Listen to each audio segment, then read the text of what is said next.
Same university, not the one I'm from.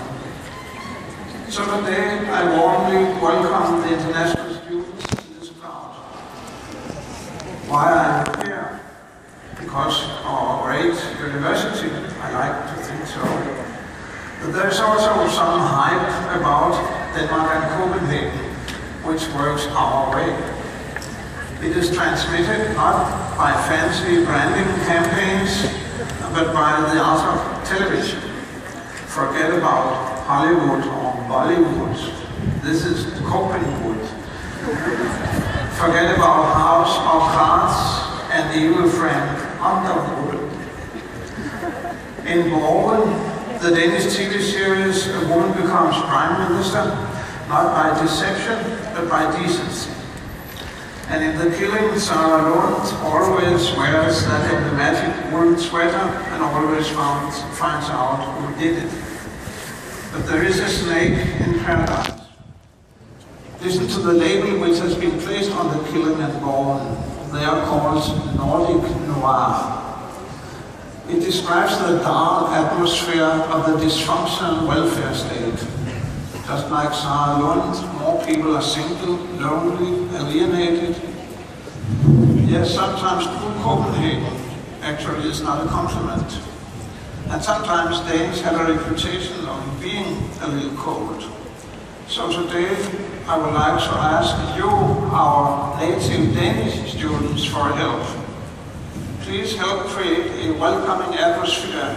Please make our international students feel at home here. While I have been speaking, you may have wondered who are these people dressed in funny clothes.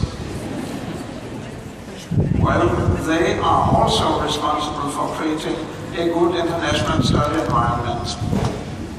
It is the university management, and it is custom for students to cheer when I call the dean of your faculty. But I will begin with the two pro-rectors. From your left, pro-rector for Research and Innovation, Thomas Bjørnholm.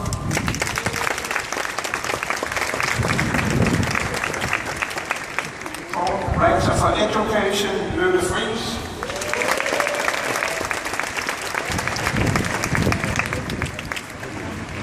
Dean of the Faculty of Theology, Kirsten Busch Nielsen.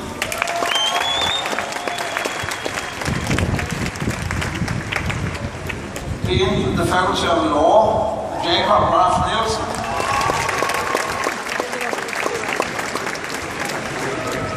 Dean of the Faculty of Social Sciences, Troels Østergaard Sørensen. Dean of the Faculty of Health and Medical Sciences, Ulla Weber.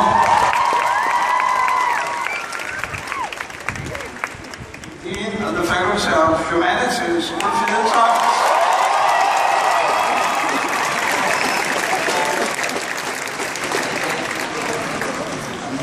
Dean of the Faculty of Science, John Wagner.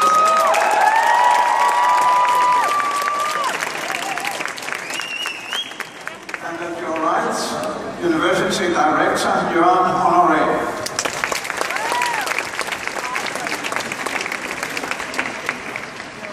Well, now I will switch to Danish for a while. Årgang 2014 træder ind på universitetet i det store erindringsår. 200-året for den norske Eidsvoll-forfatning. 150-året for tabet af Sønderjylland i krigen 1864. 100-året for Første Verdenskrigs udbrud. 75-året for 2. verdenskrig, ja, det er faktisk på mandag. 25-året for murens fald. Nogle af jer er født efter murens fald i en boble af ubekymrethed. Arbejdsløsheden var sat på museum. Freden var evig, bortset fra Balkan. Og den eneste konflikt, jeres generation kendte, da I blev født, var når Bamse blev sur på kylling. I denne sommer virkede Danmark stadig som et ferieparadis. Den største bekymring var brandmænd under svømmeturen, og siden kom rullepølsen. Men samtidig stod verden i brand. Nyhedsoplæserne måtte vende sig til sære navne fra det fjerne Vestafrika til det nære østen og helt ind i Europa. Ebola, Boko Haram, ISIS, Gaza, Katyusha-raketter, Buk-missiler, Slavjansk, Donetsk gennem Hovedsøen. Ja, krigen er igen kommet til Europa, og netop i dette erindringsår skal vi måske se tilbage i historien og prøve at lære lidt. Hvordan kan vi forhindre i løbet 1914, 33 eller 39 i Europa? Christopher Clark hedder den historiker fra Cambridge, som har begået årets bestseller om 1. verdenskrig, som altså brød ud for 100 år siden. Hovedbudskabet ligger i titlen Søvngængerne. Altså at statsmænd gik i krig som i søvn.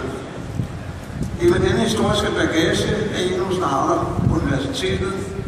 Vi håber derfor, at jeres uddannelse vil åbne jeres øjne, så jeres generation ikke bliver søvngængere som 1914.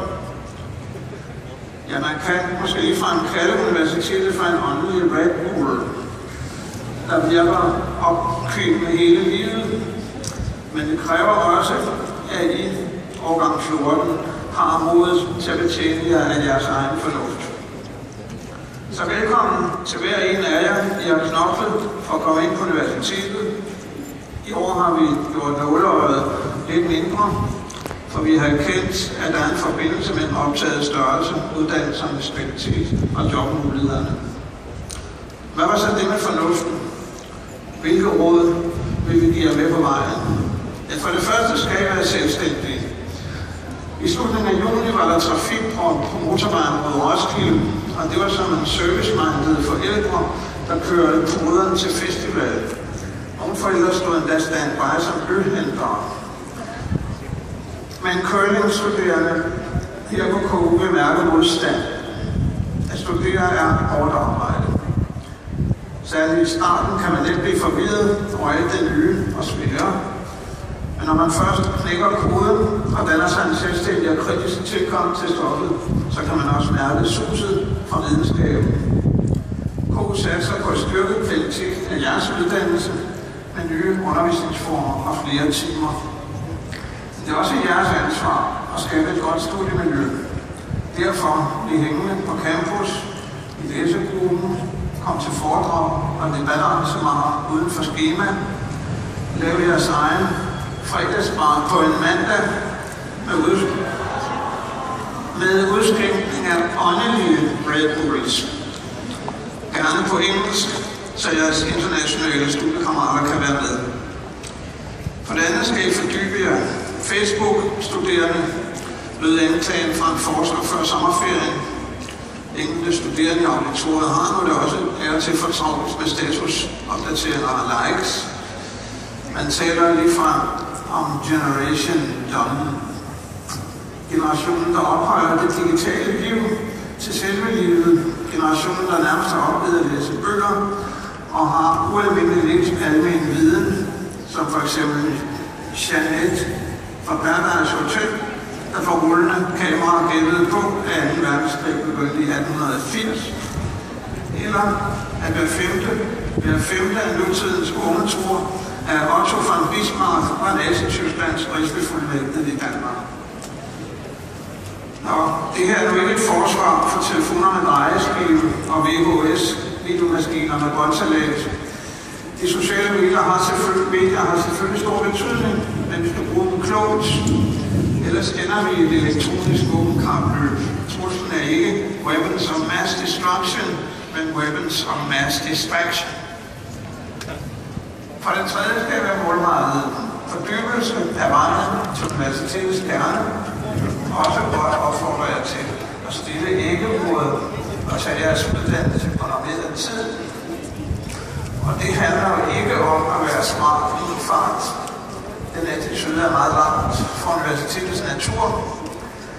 Det vil også være alvorligt, hvis I hastighedens navn dropper at studere i udlandet eller lave et projekt sammen med en virksomhed.